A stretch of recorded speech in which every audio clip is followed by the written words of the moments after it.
नमस्कार दोस्तों, आप सभी का स्वागत है short hand house YouTube channel पर। दोस्तों, हिंदी शॉर्ट हैंड से संबंधित डिक्टेशन प्राप्त करने के लिए आप हमारे चैनल को सब्सक्राइब करें तथा हमारे वीडियोज को लाइक एवं शेयर करें। यह डिक्टेशन जीडी बिष्ट सर की उच्च गति लेखन पुस्तिका से उन्हीं की वॉइस में रहेगी, जिनका आप बार बार अभ्यास कीजिए तथा उसे ट्रांसक्राइब जरूर कीजिए। चलिए, ज़्यादा समय न लेते हुए हम डिक्टेशन स्टार्ट करेंगे। अभ्यास 113-15। उपाध्यक्ष महोदय, मैं प्रस्ताव करता हूं कि आम चुनावों के बाद भारतीय लोकतंत्र की जो शक्ति प्रकट हुई थी, आज उस पर आघात लगाया गया है। शांतिपूर्ण तरीके से एक क्रांति करके जनता ने अपनी इच्छा से अपनी सरकार चुनने के जिस मताधिकार के महत्व का परिचय दिया था, आज उस अधिकार पर चोट मारी गई है।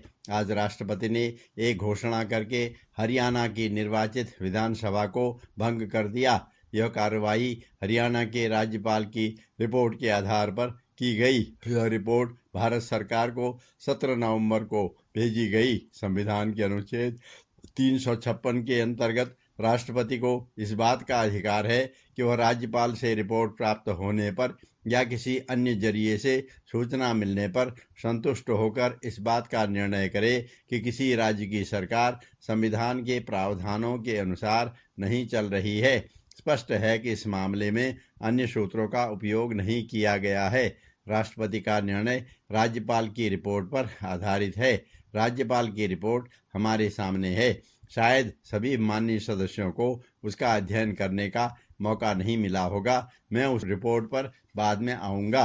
किसी राज्यपाल से रिपोर्ट प्राप्त होने पर किसी राज्य का शासन संविधान के प्रावधानों के अनुसार नहीं चलता तो केंद्र सरकार इस बात के लिए बंधी हुई नहीं है कि वह राज्यपाल की रिपोर्ट को स्वीकार करे। केंद्र सरकार को राज्यपाल की रिपोर्ट पर विचार करना है, किंतु वह राष्ट्रपति को यह सलाह दे सकती है कि राज्यपाल की रिपोर्ट के आधार पर अभी संबद्ध राज्य में संविधान को स्थगित करने का अवसर नहीं आया है।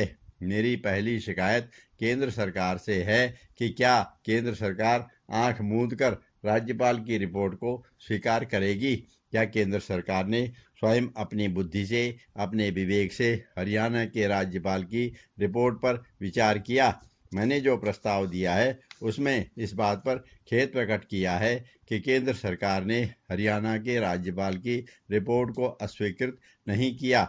मैं गृह मंत्री से जानना चाहूंगा कि ऐसा क्यों नहीं किया गया। ऐसे उदाहरण हो चुके हैं जब राज्यपालों को उनकी रिपोर्ट पर पुनर्विचार करने के लिए रिपोर्ट वापस कर दी गई। इस मामले में केंद्र सरकार ने यह रुख क्यों नहीं अपनाया है, इसका स्पष्टीकरण यदि मंत्री जी कर दें तो इससे बहुत हद तक लोगों की शंका दूर हो जाएगी। उपाध्यक्ष महोदय, जनता की राय क्या है? इसके निर्णायक राज्यपाल बनना चाहते हैं। हरियाणा के राज्यपाल ने मंत्रिमंडल से यह नहीं कहा कि विधानसभा में आपका बहुमत संदिग्ध है, आप विधानसभा की बैठक बुलाइए। पश्चिमी बंगाल में विधानसभा की बैठक बुलाने पर बड़ा तूमार खड़ा किया जा रहा था। पश्चिमी बंगाल के मुख्यमंत्री विधानसभा की बैठक 15 दिन बाद बुलाना चाहते हैं, इसलिए पश्चिमी बंगाल में चुनी हुई सरकार को तोड़ने की चर्चा हो रही है। यह 13 मापदंड अपनाया जा रहा है। जनता की राय का प्रतिनिधित्व विधानसभा करती है। उस विधानसभा में किसका बहुमत है, यह शक्ति परीक्षण से तय किया जा सकता था, मगर राज्यपाल ने हरियाणा के मुख्यमंत्री को शक्ति परीक्षण के लिए नहीं कहा। उल्टे उनकी रिपोर्ट में यह बात कही गई है कि हरियाणा के मुख्यमंत्री ने विधानसभा की बैठक बुलाने के लिए जो कुछ कहा उससे वह संतुष्ट हो गए। मैं उनके शब्द आपके सामने रखना चाहता हूं। हरियाणा के राज्यपाल मानते हैं कि 3 दिसंबर से हरियाणा की विधानसभा की बैठक करने का जो मुख्यमंत्री का प्रस्ताव था वह उचित था, इसलिए मैंने इस बात पर दबाव नहीं डाला कि बैठक जल्द होनी चाहिए।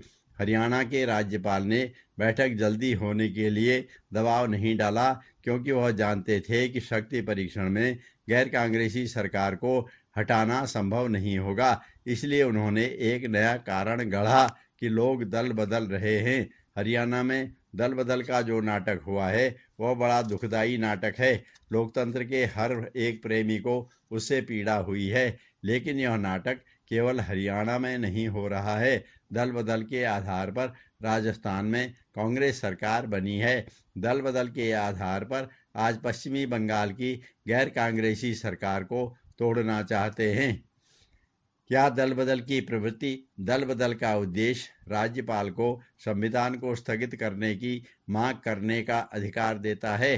दल बदल एक राजनीतिक अस्वस्थ प्रवृत्ति है। इसका इलाज राजनीति में है, संविधान की हत्या करने में नहीं है।